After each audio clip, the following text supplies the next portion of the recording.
Hi everyone, welcome to the Jiu Jitsu podcast. My name is Stacy, I am a Jiu Jitsu and this is my podcast. So for today's episode, I decided to compile a list of common or commonly used Jiu Jitsu terms that maybe somebody who's not familiar with Jiu Jitsu, doesn't train or doesn't train yet, might be a little confused when they hear it. This was actually a topic that was requested by my sister. So thanks, April. She was asking me, she's like, well, you said this in your episode, but I don't know what that means. And so then I would explain it to her. And then she would say like, oh, and then I heard this episode and you said this, but I don't know what that means. So we ended up coming up with the idea. I was like, why don't I just kind of make an episode that sort of just explains a lot of these terms, like what I'm talking about. So thus the idea for this episode was born. So this was a collaborative effort between sisters. So thanks, April. Also, before we get started, I do want to give recognition and a big thank you to my Patreon supporter, Ann Foster. She's the host of Vulgar History Podcast, also found wherever you get your podcasts. So wherever you're listening to this, you can find Vulgar History in that same place, as she likes to say. Sorry, Ann, I borrowed your phrasing. That's what Ann says. You can find Vulgar History in that same place, wherever you're listening to this. So thank you, Ann. I appreciate your support very much. And also, if people are wondering, and I put this in the show notes also, if you're wondering how you can help support me in the podcast, the biggest thing you can do is listen to the episodes, share them with your friends, give a rating, and then also leave me a review. Those really, really, really help. If you are inclined to support me in the podcast in a financial manner, then I actually have two options for you. So your two options are to join the Patreon, and I post all my episodes there ad-free. You get early access to them.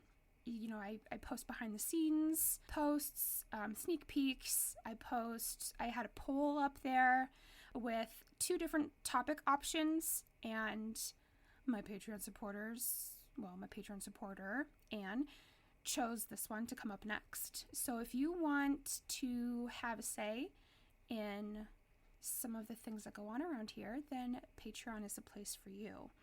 If you have it in your heart that you want to support me in the podcast financially, but you're just like, I don't really know if a monthly subscription thing is for me, I don't know if I want that, then I also do have a page on buymeacoffee.com where you can just make like a one-time donation and, be done with it. So those links will all be in the show notes below, as they are every time.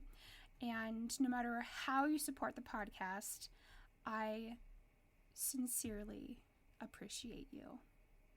Thank you. All right, now getting into the episode. Now I do have to admit, you guys, this is take number 2 on doing this. Take number 1, I went a little bit overboard with just in general. I had the whole entire alphabet, and I had at least one term for almost every single letter, and it was well over an hour of recording, and I was just like, this is too much.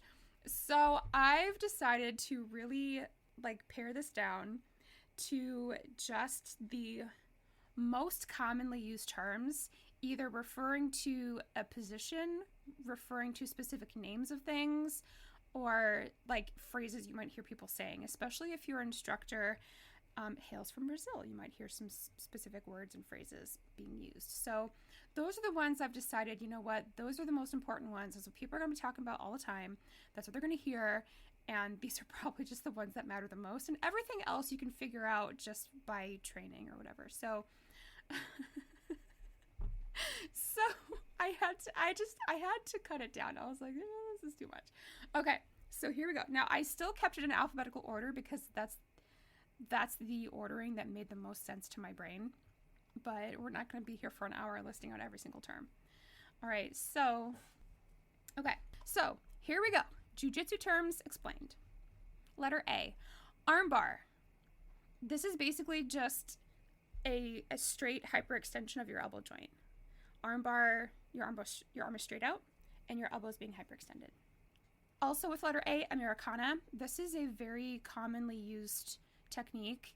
It's a submission, and it's a shoulder lock. So basically, anytime we talk about a joint lock, that's pretty much when your joint is immobilized, and then there's like a twisting or a pressure put on it that is very uncomfortable. Letter B, back take. So a back take is when you, as the offensive player, are on the back of your opponent.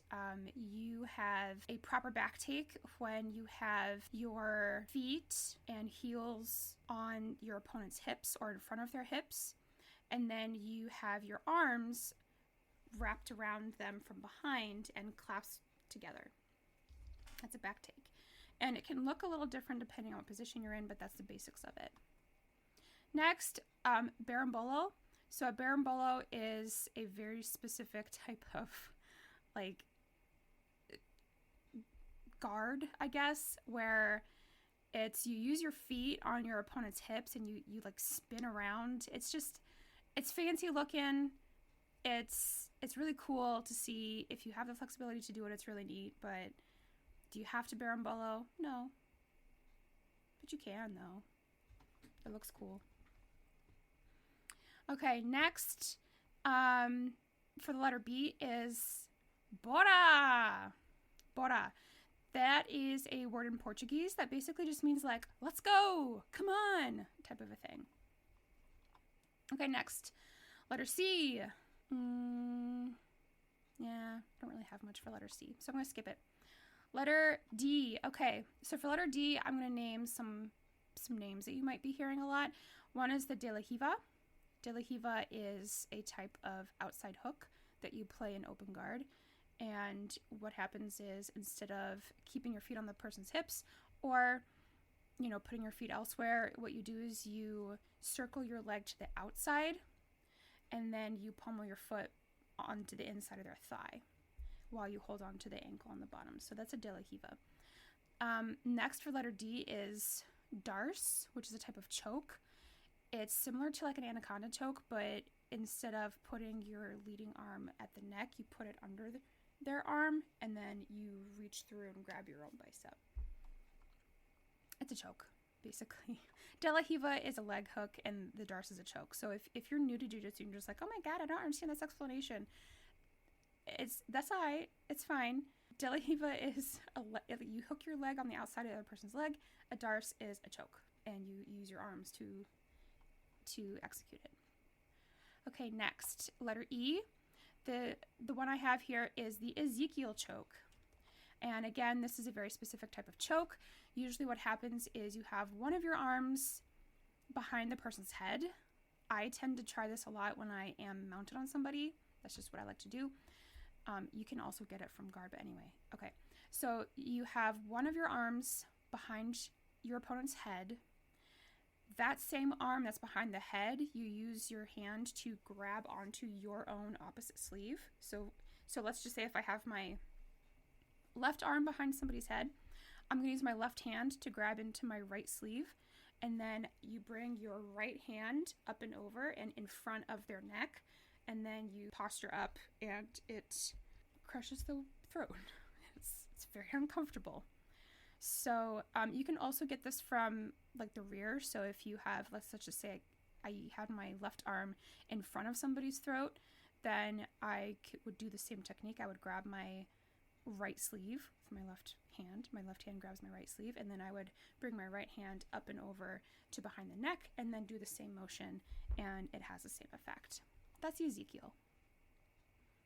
Okay, next for F, I had a couple of them, but basically the one I think might be most useful is foot lock. But basically any sort of joint lock, you guys, which I guess I could skip to letter L, but I don't want to go out of order because then I'll be out of order and then it'll mess me up. But basically just keep in mind any sort of joint lock is where you immobilize the joint and then twist or put pressure on it, and it is extremely uncomfortable.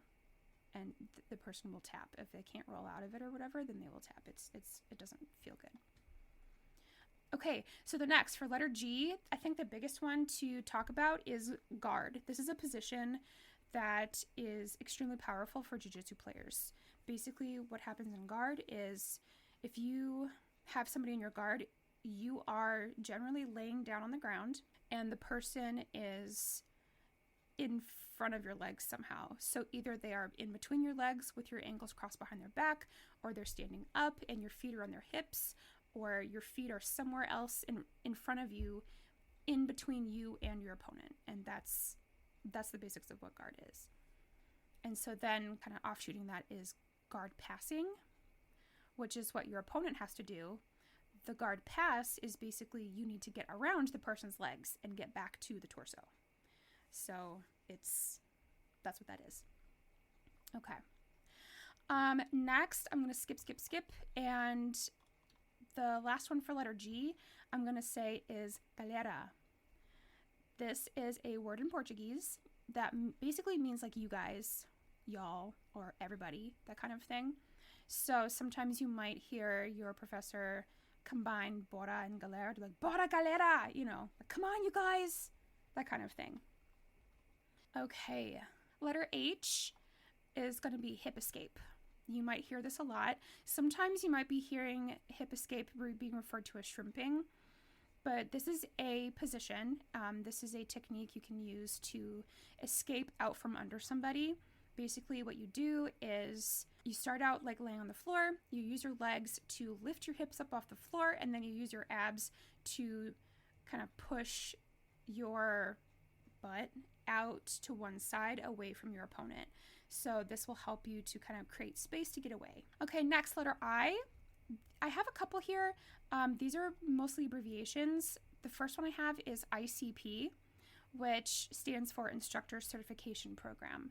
I know for my organization, Gracie Baja, this is what we call it. We have an ICP, Instructor Certification Program. Because I've never trained anywhere else, I don't know what other organizations call their instructor program, but I mean, I imagine it'd probably be something similar, but this is what we call it, ICP for short. The next abbreviation is the IBJJF. You might hear people kind of mushing it all together, saying it fast, IBJJF, and it stands for the International Brazilian Jiu Jitsu Federation. This is, I believe this organization was either founded in whole or in part by Master Carlos Gracie Jr. But basically this is where we send most of our competitors to compete and do tournaments, is the IBJJF.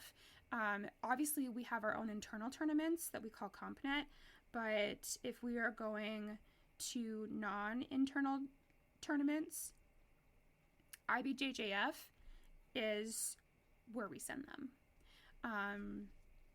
You know, and in the last several years, actually, like more and more world champions in them have been flying to all these different IBJJF tournaments, and because they, you know, there's an IBJJF tournament almost every weekend. There's one in Chicago that happens, I think, twice a year, but there's one in like every major city that I can think of. I know there's one in like Atlanta, there's one in Indianapolis, like the Indianapolis Open, here, Chicago Open. Like, anyway, I'm getting a little off track, I apologize. But basically, IBJJF is legit. It's the International Brazilian Jiu Jitsu Federation, and they host lots of really amazing tournaments for Jiu Jitsu players in like all over the world and in tons of places. So, but they are, I do not recommend that the IBJJF is your very first competition. They're large, and there's a lot, like, they're big, and there's lots and lots of different people from lots of different places, people, all sorts of different skill levels.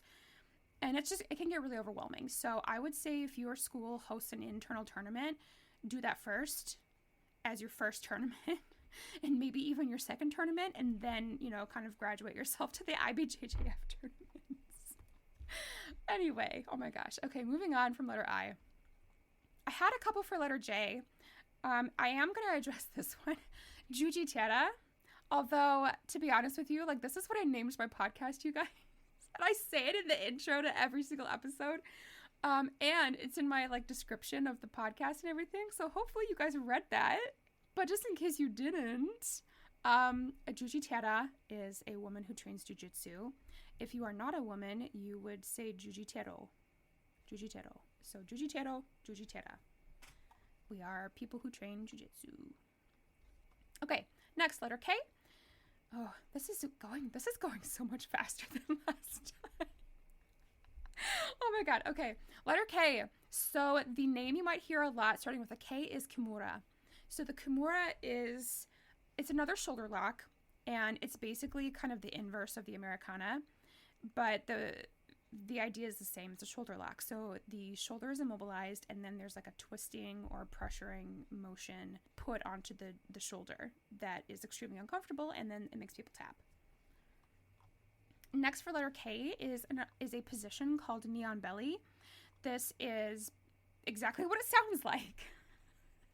It's exactly what it sounds like. We're not like we're not super duper creative when it comes to naming stuff.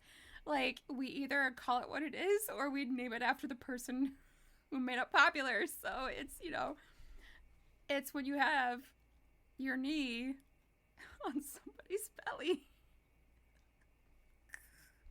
Oh my god. I don't know why I'm laughing so much, but so that's what it is basically. Like, you'll see this a lot. It's a very good position to control your opponent because it really sucks having somebody's weight basically pressing into your abdomen. But, I mean, you can't stay there forever. But anyway, whatever. Oh, my God. But anyway, so, yeah, neon belly. So one of your knees is on your opponent's belly, and the other one is basically acting as like a stabilizer. Okay, moving on. Letter L. Honestly, there's not much here. I already talked about joint locks, and I've talked about that a few times, so I think I'm just going to skip that. Moving on. Letter M. Letter M, the position I really want to talk about is mount. Mount. So there's a few different types or different ways you can mount somebody. I mean, there's full mount, there's back mount, there's side mount, there's 3/4 mount. But the basics is that mount is the most dominant position where you are sitting on top of a person, either sitting on top of their chest or on top of their back, with your legs above their legs. And you are able to fully control them to the best of your ability. You're able to use your arms and your legs to pin them down to do things. That's mount. So that's the most dominant position, and that's also a reason why you get the most number of points for achieving mount in a tournament. Mount and back mount are always the highest amount of points that you get if you can get those. Next, moving on, letter N. The position starting with N is north-south. So this is basically, this is kind of a mount position, I think.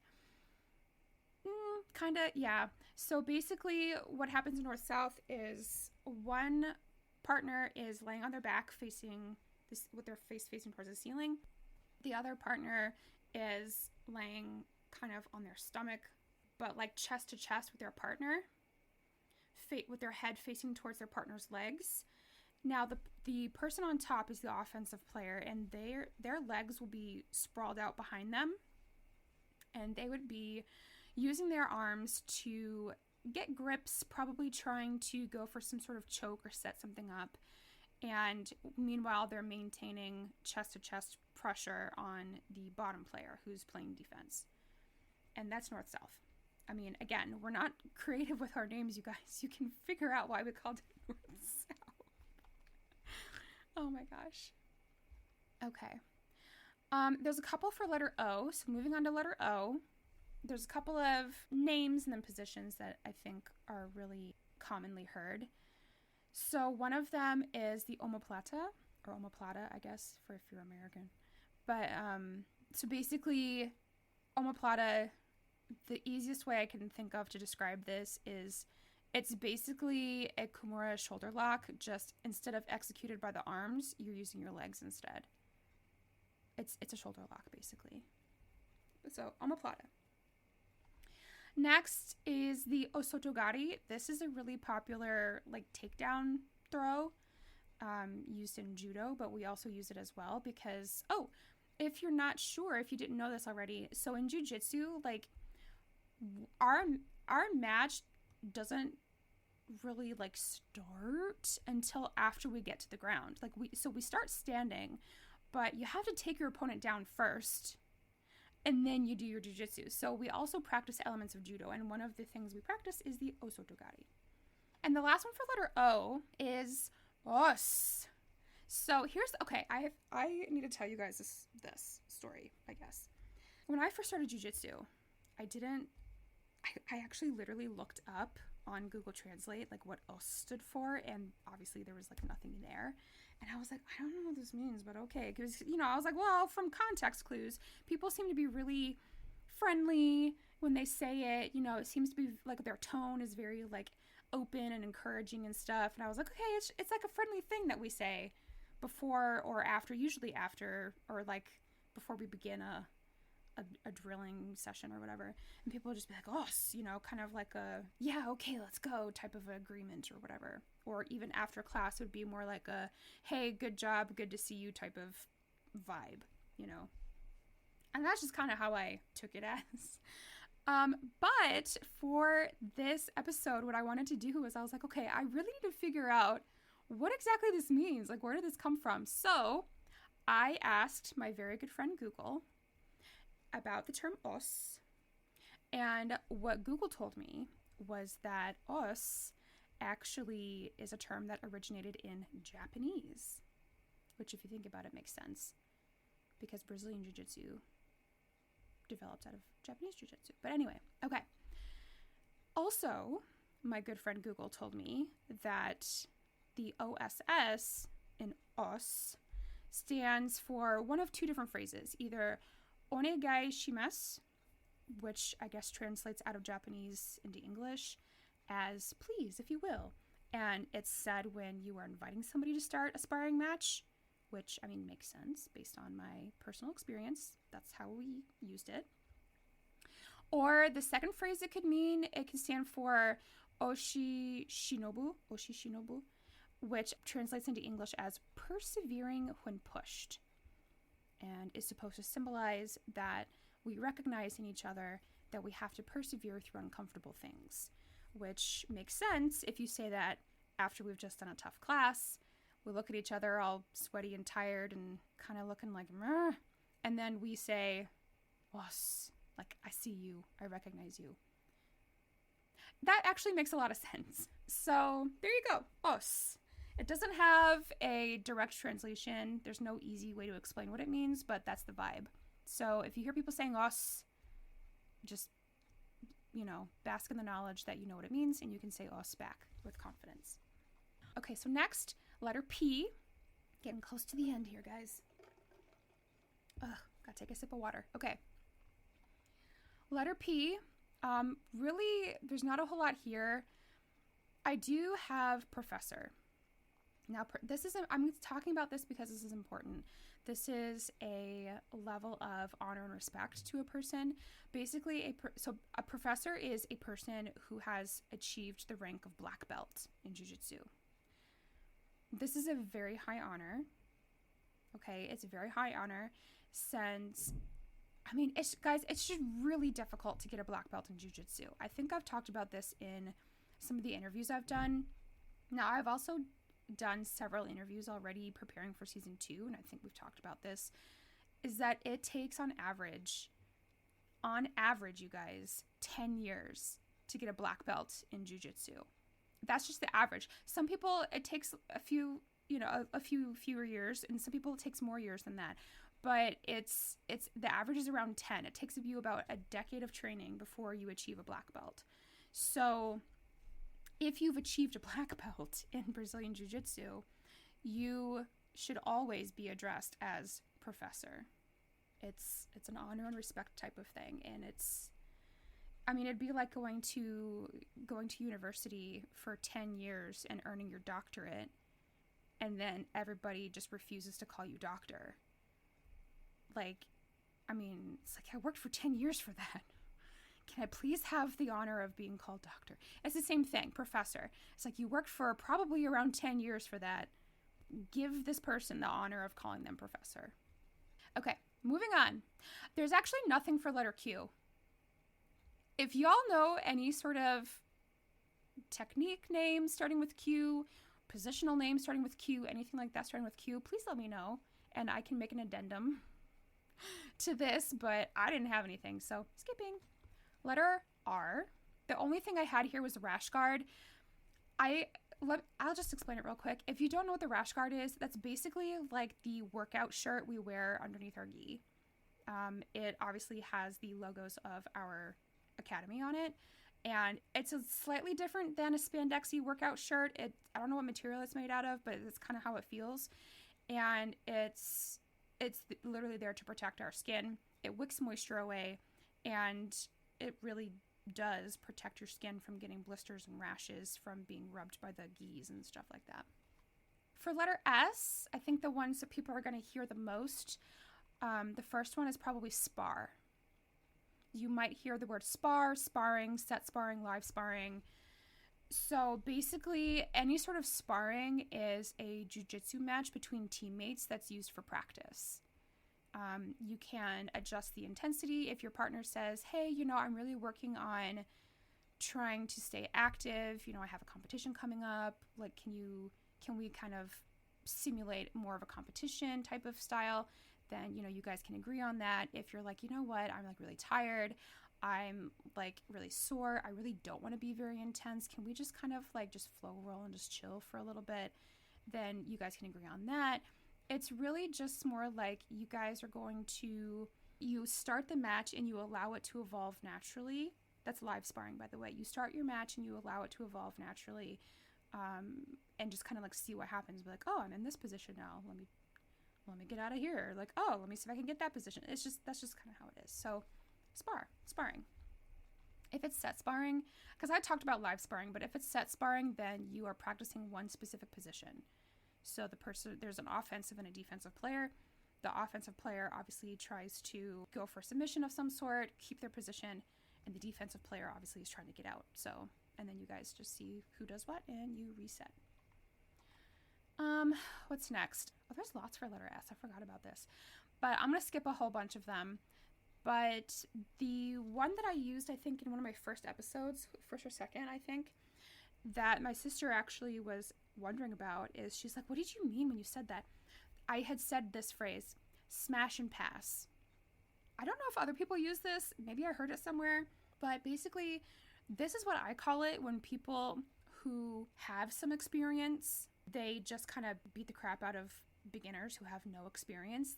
People who like to smash and pass are the people who like to, I don't know, like they like to dominate other people for some reason without having to do anything. They just, I don't know. Okay, that's a whole different episode anyway. Oh my gosh. That's a different episode. But the smash and pass, what I consider to be a smash and pass is when you know you have more experience than your partner, and instead of letting them drill or practice anything, and instead of modifying your intensity to match their skill level, you basically just go full out. You know, if you're sweeping them, you sweep them hard, they land hard. Hopefully they know how to break fall. But it's, if they're beginners, their break fall probably sucks. So, you guys know what I mean, I hope. Smash and pass. You smash your opponent down, you pass them super easily because you can. That's what that is. It's not a good vibe, by the way. It's not a good vibe. Don't do that. Okay, letter S. What is next? Things that people might wonder about. Okay, so here's a position. I mean, this is a type of guard, but you'll probably hear spider guard a lot, or sometimes just called spider.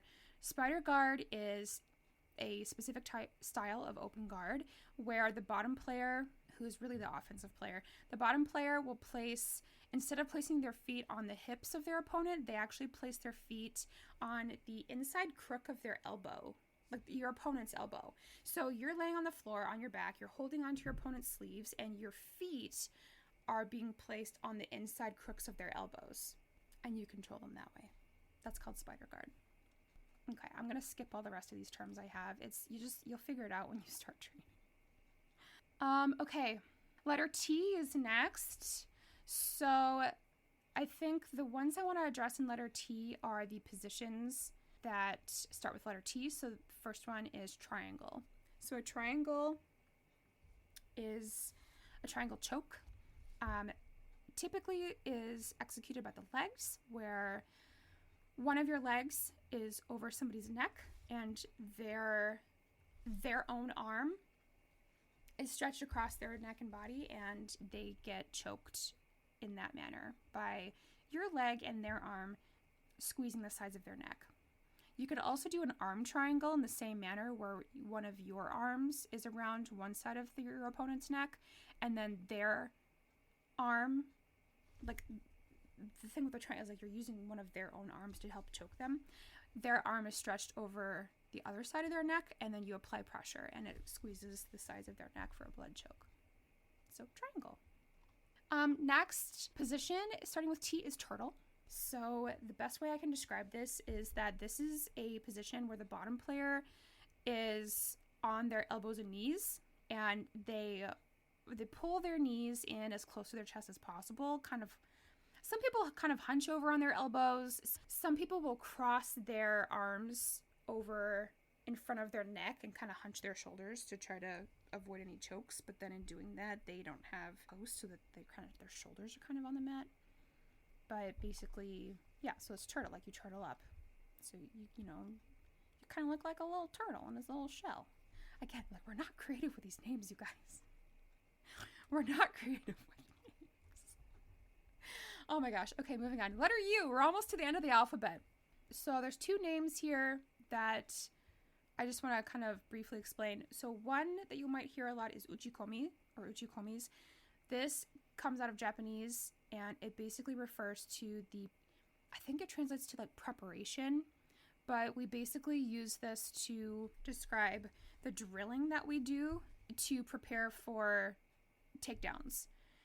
You're practicing the arms and the footwork and the positioning and the timing and everything like that without actually following through with the actual takedown. It's everything else leading up to the actual takedown. That's your uchikomi. And that's what we drill when we are practicing. Okay, moving on. Letter V. There's nothing. I literally couldn't think of anything. So if you guys know of anything starting with V, let me know. Send me a DM, email me, whatever you want to do. Let me know. The only thing I had for W is wrist lock, but I've talked about joint locks at least 3 times already. So it's a joint lock on your wrist. I've already explained what that is. For letter X, again, all I had was X guard, but I've already explained what guard is. So it's just another style of guard. And that's it. I'm at the end of the alphabet. I don't have anything for Y, and I don't have anything for Z. So if you know of terms that start with either Q, V, Y, or Z, please let me know. I will make an addendum to this. So there you go. Those are common jiu-jitsu terms explained. Now, I do want to say, I forgot to say this in the beginning, but I do want to say that, guys, season one is actually almost over. There's only a couple more episodes left of season 1, and then it's going to be a little break during summer because I need a little bit of a break, but also I need to prepare, and I'm also working 2 jobs. So it's a lot going on. So just stick with me, keep your notifications turned on, follow me on Instagram. That's where I'm the most active. If you want to interact with me, Instagram is the place to do it because that's where I'm at most of the time. That's the one I really know how to use, and that's the one that I prefer, so that's where I'm at most of the time. Also Patreon too. I'm getting a lot better about posting more frequently, just like stuff over there, just sometimes I have random posts. I posted a sneak peek of the script.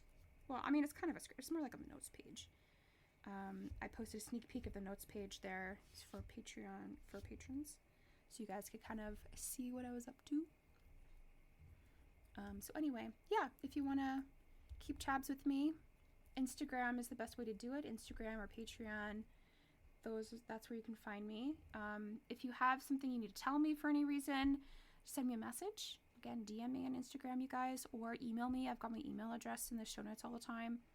jujiterraspodcast@gmail.com. Yeah, so we're coming to the end of season 1. I am planning on doing a season 1 reflection type of short episode, sort of just to kind of wrap up season 1, reflect on everything that happened, all the topics, and then kind of let you know what to expect for season 2 that's going to come up, and just stuff like that. So, yay! I'm so excited. Thank you so much for sticking with me. I can't believe it's episode 9 already. Gosh.